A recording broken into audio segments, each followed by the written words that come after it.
أعوذ بالله من الشيطان الرجيم بسم الله الرحمن الرحيم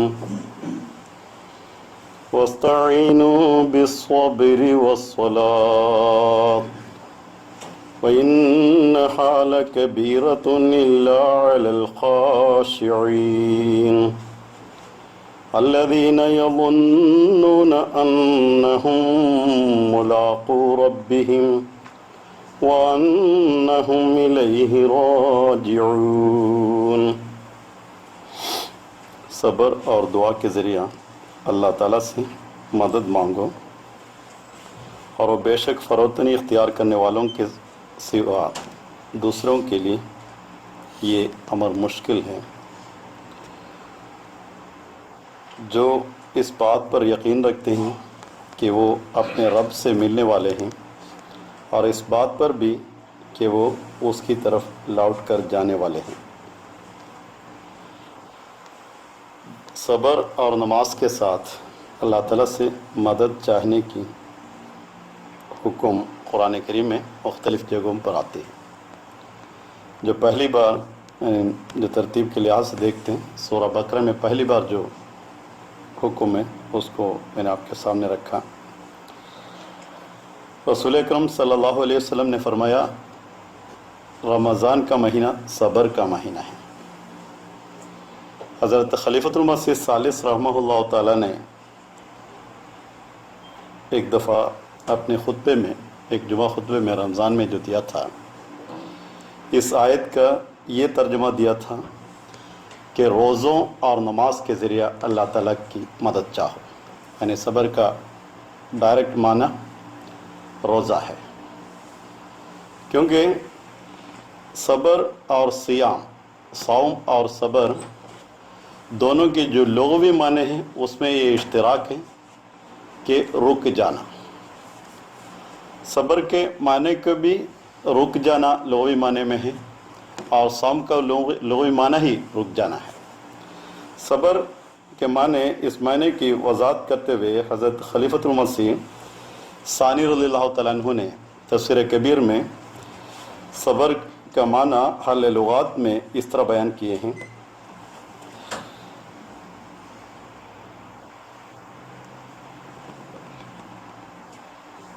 مصیبت کے دکھ کا شکوہ اللہ تعالیٰ کے سوا کسی اور کے پاس نہ کرنا، اس کو صبر کہتے ہیں۔ اور اگر بندہ اپنی رفع مصیبت خدا تعالیٰ کے پاس فریاد کرے تو اس کے صبر پر اعتراض نہ کیا جائے گا۔ کلیات ابی البقاء میں لکھا ہے، الصبر فی المصیبہ، کہ صبر مصیبت کے وقت ہوتا ہے۔ ایک یہ ہے کہ صبر یہ نہیں کہ صبر کے معنی اس کے خلاف نہیں کہ اپنے مشکلات اور جزا فضا اللہ تعالیٰ کے حضور پیش کرے، وہ جس طرح مرضی ہے اللہ تعالیٰ کے حضور جس طرح بھی جزا فضا کرے اس کو بے صبرہ نہیں کہتے، وہ صبر کے معنوں میں آ جاتے ہیں۔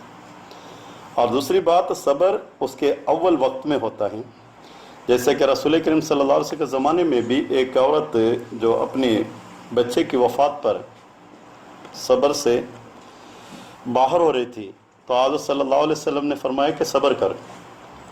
تو اس کو یہ نہیں پتا تھا کہ حضرت صلی اللہ علیہ وسلم مجھ سے یہ حکم کر رہے۔ اس نے کہا اگر تمہارے بچے فوت ہو جائے تو تمہیں پتہ چل جائے گا۔ اور کچھ دیر کے بعد اس کو یہ خبر ہوئی کہ وہ حضرت صلی اللہ علیہ وسلم تھے، تو بھاگ کر چلی گئی اور کہا میں صبر کر رہی ہوں یا رسول اللہ، میں صبر کرتی ہوں۔ تو آپ نے فرمایا صبر فی اول وقتہا، صبر اس کے اول وقت میں ہوتا ہے، اس کے بعد صبر تو سب کو آ ہی جاتا ہے۔ یعنی صبر یہ ہوتا ہے کہ جو اول وقت میں صبر کرے اس کو صبر کہتے ہیں۔ اور حضور آگے لکھتے ہیں،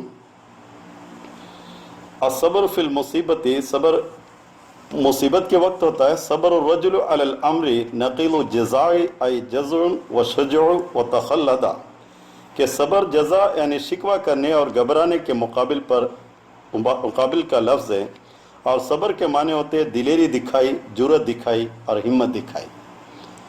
اکثر لوگ جو شکایتیں کرنے کے عادی ہوتے ہیں صبر کے عادی نہیں ہوتے،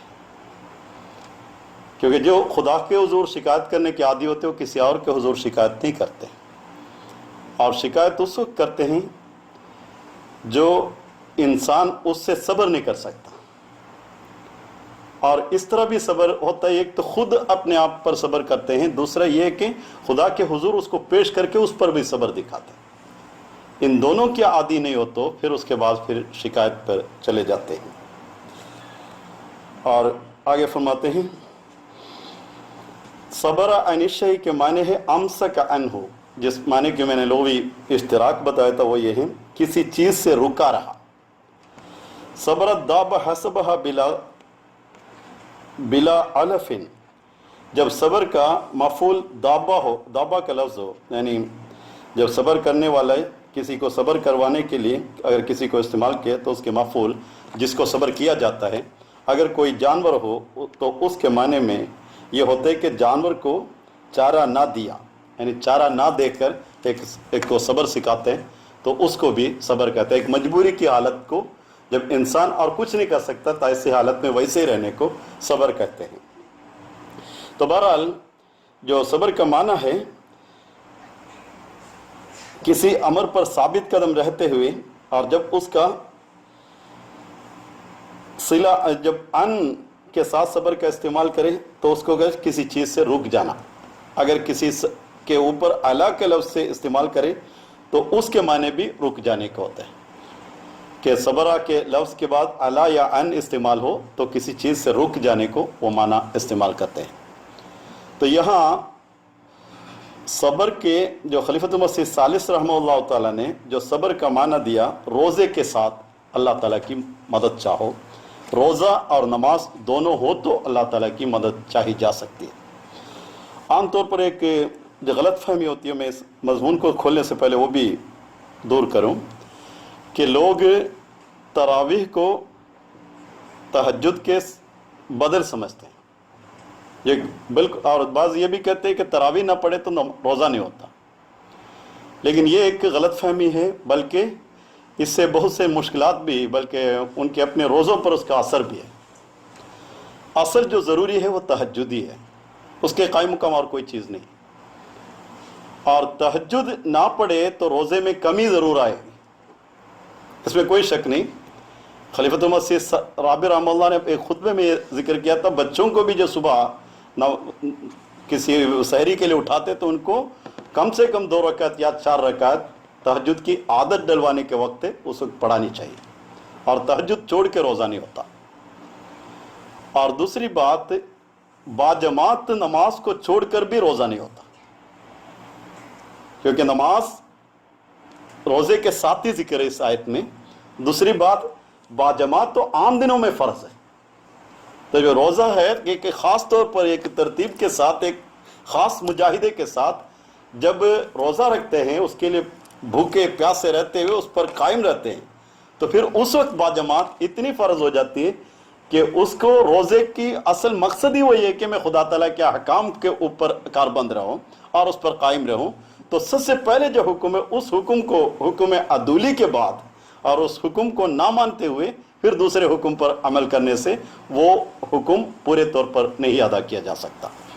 اس لیے یہ دونوں، اور تراویح کی جو نماز ہے وہ ایک نفل ہے اور اللہ تعالیٰ کی محبت کا اظہار ہے، اور اس میں 2 فرض نمازیں، تو یہاں جو جماعت ہے ان کو 2 فرض نمازیں تو مل ہی جاتے ہیں، تو وہ ان کے لیے زندگی میں ایک اکثر جو فجر میں بھی آتے ہیں ان کو 3 نمازیں مل جاتی ہیں. باقی اگر کام کے دوران آ جاتے وہ تو الگ مسئلہ ہے.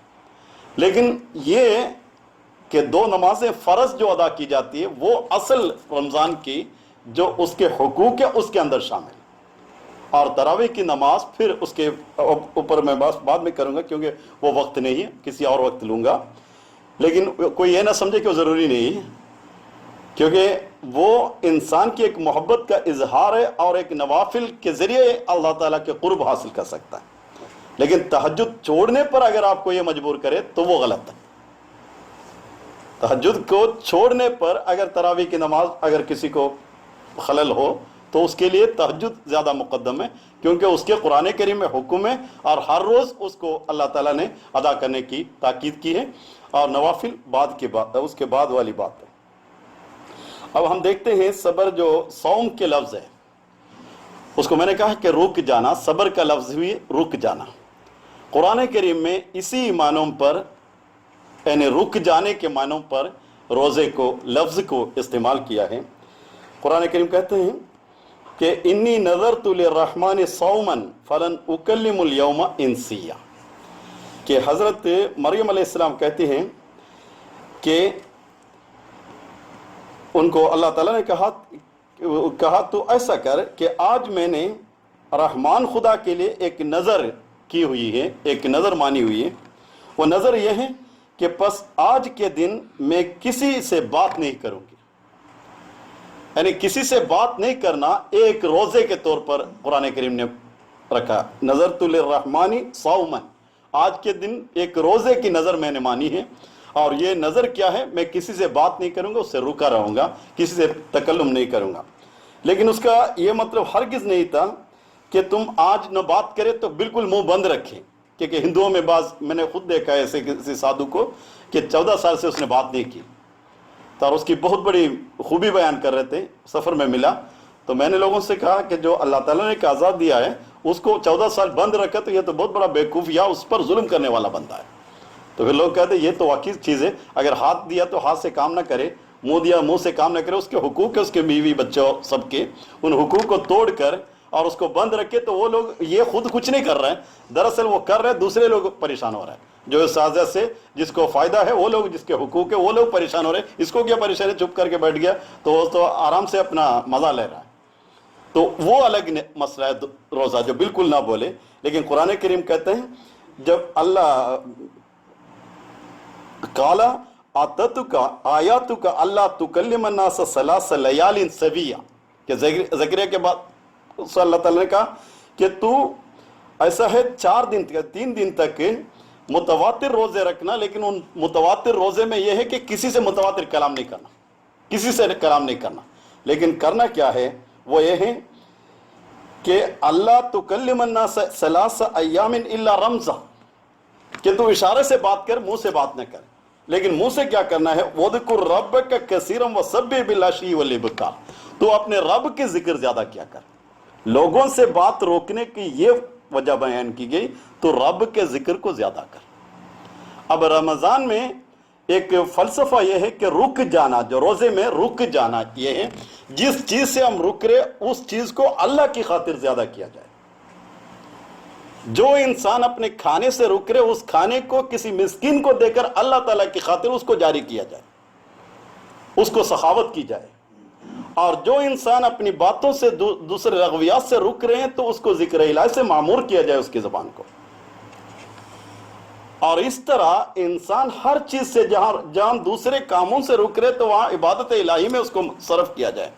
جو انسان اپنی نیند سے رک رہے اس کو تہجد کی نماز اور دیگر نوافل میں اس کو خرچ کیا جائے۔ اور جو انسان دیگر کاموں، دیگر کتاب کی پڑھائی اور دوسرے مطالعے اور دوسرے مصروفیات سے جو رک رہے وہ خدا تعالیٰ کی اصل کتاب جو پڑھنے کے لائق ہے اس کتاب کو پڑھا جائے۔ تو ایک طرف رکنے کا مضمون ہے، دوسری طرف جاری کرنے کا مضمون ہے۔ یہ دراصل روزے کی اصل عبادت ہے۔ اور اس رنگ میں جب ہم روزے کو دیکھتے ہیں تو روزے میں 5 ایسے امور ہیں جو خلیفۃ ثالث رحمہ اللہ تعالیٰ نے ایک خطبے میں بیان کیا تھا۔ 5 چیزیں ہیں جو رمضان میں رک جاتے ہیں اور جاری ہوتا ہے۔ ایک طرف سے رکتا ہے تو دوسری طرف جاری ہوتا ہے۔ وہ یہ ہیں: دنیا کو خدا کے لیے چھوڑنا۔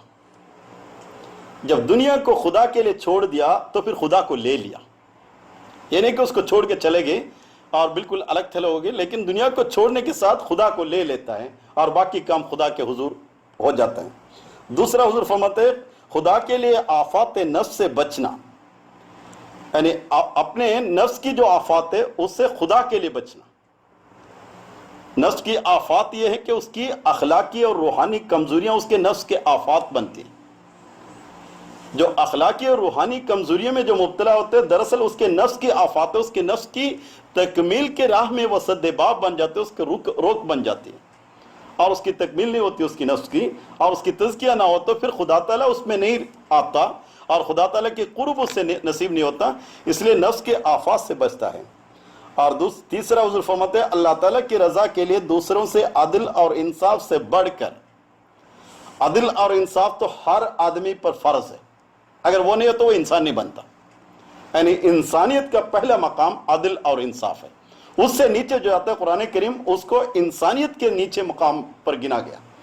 اور جو عدل اور انصاف کے جو مقام ہے اس کے بعد جب روزہ جب آ جاتا ہے تو اس کا احساس ایسا ہوتا ہے بڑھ کر سخاوت کا معاملہ کرنا، یعنی اعطاء ذی القربیٰ اور احسان کے معاملے پر آ جاتا ہے. اس لیے رسول کریم صلی اللہ علیہ وسلم سے فرمایا تھا کہ جب رمضان کے دن آتے تو آپ تیز آندھی سے زیادہ صدقہ و خیرات میں آپ کو نظر آتے تھے.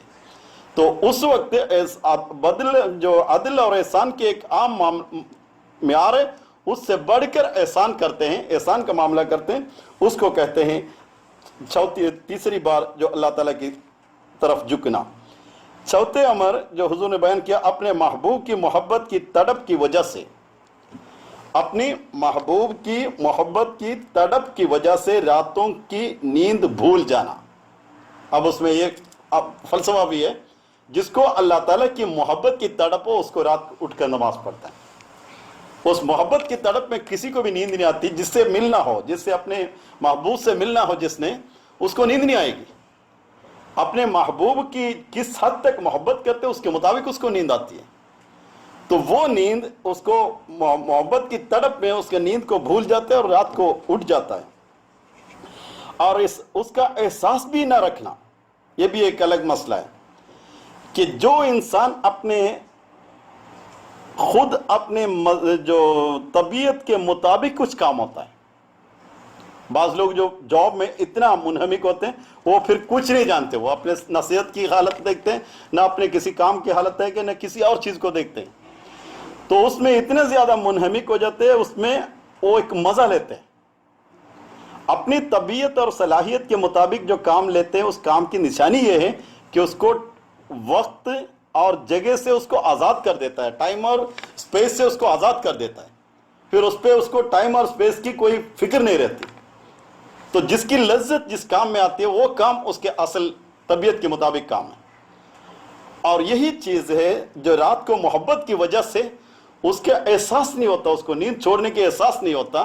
بس اوقات ایسے ہوتے کسی محبوب کے یاد میں رہے تو کئی دن تک بھی نیند چھوڑتا ہے لیکن اس نیند کی احساس نہیں ہوتا. اور وہی چیز رمضان میں آ جاتا ہے. اور حضور فرماتے ہیں ہر وقت راتوں کو اٹھ اٹھ کر بھی اللہ کے حضور جھکنا اور اس سے پیار کا اظہار کرنا، اس کے پیار کو طلب کرنا. ایک اللہ تعالیٰ کی پیار کی اظہار، دوسرا اللہ تعالیٰ کے پیار کو طلب کرنا، اسے مانگنا، یہ خدا تیرے پیار بھی مجھے دے دے. اور پانچویں یہ ہے آفات نفس سے بچنا. یہ 5 چیزیں اس جگہ صبر کے لفظ کے اندر آ جاتی ہے. جو وَاسْتَعِینُوا بِالصَّبْرِ وَالصَّلَاةِ کہا کہ روزے کے ساتھ اور نماز کے ساتھ، یعنی صبر کے ساتھ اور روزے کے ساتھ اور نماز کے ساتھ اللہ تعالیٰ کی مدد چاہنے کے لیے حضور فرماتے ہیں اس جگہ صبر کے لفظ کے اندر آ جاتی ہے. کیونکہ جیسا کہ میں نے ابھی کہا ہے کہ ماہ رمضان کو بھی نبی اکرم صلی اللہ علیہ وسلم نے شہر الصبر یعنی صبر کا مہینہ بھی کہا ہے. اور صبر کے معنی استقلال کے ساتھ ان باتوں پر کاربند رہنا اور بندھے رہنا. جیسے ایک آدمی 2 چیزوں کو باہم باندھ دیتا ہے اور پھر وہ ایک چیز کے ساتھ بالکل بندھا رہتا ہے، اس چیز کو صبر کہتے ہیں. جیسے میں نے کہا چارہ نہ دیتے ہوئے کسی چیز کے ساتھ کسی جانور کو باندھ دیا جاتا ہے تو وہ آگے نہیں جا سکتا. اسی طرح اپنی ضروری چیزوں سے اللہ تعالیٰ کے حضور اپنے آپ کو باندھ کر رکھ کر خدا کی محبت میں ان چیزوں کو ڈالنا، اس کا نام روزہ ہے. اور یہ روزہ ہمیں نصیب نہ ہو تو روزے کی جسم تو مل جاتی ہے، روزے کی روح نہیں ملتا. جس چیز کی جاندار چیز کی اگر جان نکل جائے اس جسم سے، اس کا فائدہ تو ظاہری طور پر کچھ دیر تک نظر آتا ہے، اس کی یاداشت تو یاد کے لیے تو آتا ہے، اس کے بعد پھر وہ کسی کام کا نہیں رہتا. اگر کتنے بھی محبوب آدمی ہو، اس کی اگر لاش کو رکھا جائے تو کچھ دیر کے بعد اس کے ساتھ بیٹھا نہیں جائے گا. اسی طرح روزے کی جو پیاس و بھوک کی صرف اس حد تک اس کو جسم کو رکھا جائے، آگے اس کی روح نہ رکھا جائے تو اس روزے سے انسان اگتا جاتا ہے. اور دراصل صبر کا معنی یہ ہے کہ ایسی چیز جس حالت میں ہے اس حالت کو قبول کرنا، ایکسپٹ کرنا. تو روزے کی صبر کا یہ معنی ہوگا روزے کے ساتھ جو منسلک جو پابندیاں ہیں، روزے کے ساتھ جتنی اس کی روح کے لیے اللہ تعالیٰ نے بتائے ہیں، ان چیزوں کو اسی طرح قبول کرنا، اسی طرح ایکسپٹ کرنا، اس وقت تو صبر بن جائے گا۔ اب کسی انسان کو ہاتھ اگر کٹ جائے، ہاتھ کٹنے کے بعد اگر جزا فضا کرے تو اس کے ہاتھ سے کچھ نہیں ہوگا۔ اگر وہ یہ قبول کرے کہ میرا ہاتھ کٹا ہوا ہے تو اس کی ذہن کام کرے گا اب اس کی علاج کیسے کی جائے۔ لیکن اسی وقت اگر وہ کٹنے کے بعد وہ جزا فضا کرتے رہے تو اس کی علاج بھی نہیں کر سکتے گا، اس کے ذہن کسی اور جگہ رہے گا۔ اسی طرح صبر کا یہ ہے کہ پہلے اس حالت کو قبول کر لے۔ اب روزے کی اس حالت کو قبول کر لے تو پھر صبر کا معنی آ جاتا ہے کہ روزے کی حالت میں اس طرح رہنا چاہیے، اور اسی چیز کو روزہ سکھاتا ہے کہ صبح کھانا کھا کے پھر شام تک وہ نہیں کھانا کھاتا، اور وہ جانتا ہے کہ اب نہیں کھانا چاہیے، تو اس کی وجہ سے اس کے اندر وہ عادت پڑ جاتی ہے، جس چیز کو وہ ٹھان لیتا ہے، جس چیز کو حقیقت کو وہ سمجھ لیتا ہے، جس چیز کو حقیقی کیفیت کو وہ ایکسپٹ کر لیتا ہے، قبول کر لیتا ہے، اس چیز پر وہ قائم رہ سکتا ہے۔ اور اسی کے ساتھ اللہ تعالیٰ کی عبادتیں اور اللہ تعالیٰ کی محبتوں میں، تلاوت قرآن کریم اور دوسرے نوافل میں، ذکر الہی میں وہی کام کر رہے، تب بھی اس خدا کی یاد میں جب انسان رہے گا تو اس کے نام صبر اور روزہ دونوں بن جاتی ہے، اور یہی روزہ اصل اللہ تعالیٰ کے حضور قبول ہونے والی روزہ ہوتی ہے۔ حضرت خلیفۃ المسیح ثالث رحمہ اللہ تعالیٰ ایک خطبے میں فرماتے ہیں، نبی اکرم صلی اللہ علیہ وسلم نے اس ماہ رمضان کو صبر کا مہینہ کہا ہے۔ حضور نے مختلف خطبات میں اس کو لیا ہے۔ حضور ایک خطبے میں فرماتے ہیں، اور جو آیت ابھی میں نے تلاوت کی ہے کہ یعنی وَاسْتَعِینُوا بِالصَّبْرِ وَالصَّلَاةِ، اس میں بھی اسی کی طرف اشارہ ہے۔ اس کا ایک بطن، یعنی قرآن کریم کے مختلف معنی جو ہوتے ہیں اس کو بطن کہتے ہیں، بطن کہتے ہیں پیٹ کو یا اندرونی حصے کو۔ تو قرآن کریم کی ایک ہی آیت کے اگر مختلف معنی جب ہوتے ہیں تو مختلف بطن کہتے ہیں اس کو۔ تو حضور فرماتے ہیں اس کا ایک بطن میرے نزدیک یہ بھی ہے کہ اس میں اللہ تعالیٰ نے فرمایا ہے کہ صبر کے ذریعہ یعنی رمضان کی ذمہ داریاں نبھانے، صبر کا معنی یہ ہے رمضان کی ذمہ داریاں نبھانے، عبادات بجا لانے اور دعا کے ساتھ مجھ سے مدد مانگو۔ وہ دعا جو عبادت ہے وہ تو صبر کے اندر آئی جاتی ہیں، کیونکہ جیسا کہ میں نے کہا ہے یہ ماہ صبر یا ماہ رمضان 5 عبادات پر مشتمل ہے۔ ان عبادات میں دعا بھی شامل ہے، رات کے نوافل بھی شامل ہیں، لیکن اس ماہ کی دعا یعنی ماہ رمضان کی دعا جو نوافل ہے اور جو عبادات کے طور پر ہے، اس کے علاوہ ایک اور دعا کا یہاں ذکر کیا گیا ہے۔ اب حضور ایک اور شوشہ یہاں چھوڑ رہے کہ عام جو نوافل اور دعاؤں میں شامل ہو جاتی ہے، لیکن جو استعینو کہا گیا کہ خدا کی مدد چاہو، اس میں ایک اور چیز کی طرف خاص طور پر اشارہ کیا گیا ہے۔ حضور فرماتے ہیں نماز جو عبادت ہے وہ صبر کے اندر آ جاتی ہے، لیکن یہاں الصلاۃ کے لفظ سے اس کے معنی جو میں کر رہا ہوں ایک خاص دعا کی طرف اشارہ کیا گیا ہے۔ اس لفظ میں اس کی طرف اشارہ ہے کہ اللہ تعالیٰ نے یہاں یہ فرمایا کہ اگر تمہیں مجھ سے استعانت حاصل کرنے، یعنی مجھ سے مدد حاصل کرنے، مجھ سے مدد حاصل کرنے اور استمداد کی خواہش ہے تو میرے لیے تمہارے لیے ضروری ہے جتنی طاقت اور قوت اب تک تجھے مل چکی ہے۔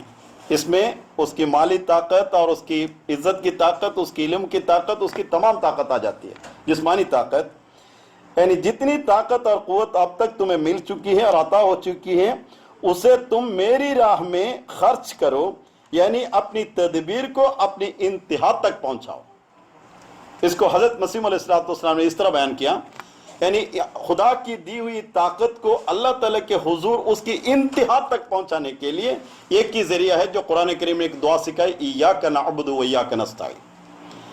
ایاک نعبد جو کہتے ہیں تو خدا تعالیٰ سے کہتے ہیں خدا ربوبیت کے تحت جتنی صلاحیتیں جتنی طاقتیں تو مجھے دی ہے وہ تیرے حضور اس کی انتہا تک میں پہنچا دیا ہوں، ایاک نعبد، کہ تیری عبادت جو کرتا ہوں اس کا یہ معنی ہے کہ اس کو تیری راہ میں نے اس کی انتہا تک پہنچا، اور کسی کو میں اس طرح نہیں دیا جس طرح میں تیری عبادت کرتا ہوں، تیرے لیے جو ربوبیت مجھے دی ہے اس ربوبیت سے میں اس کی قوت کو استعمال کرتا ہوں، وہ کسی اور کی نہیں کرتا۔ اور جو رحمانیت کے تحت جو خدا مجھے دی ہے اس کو میں، اے خدا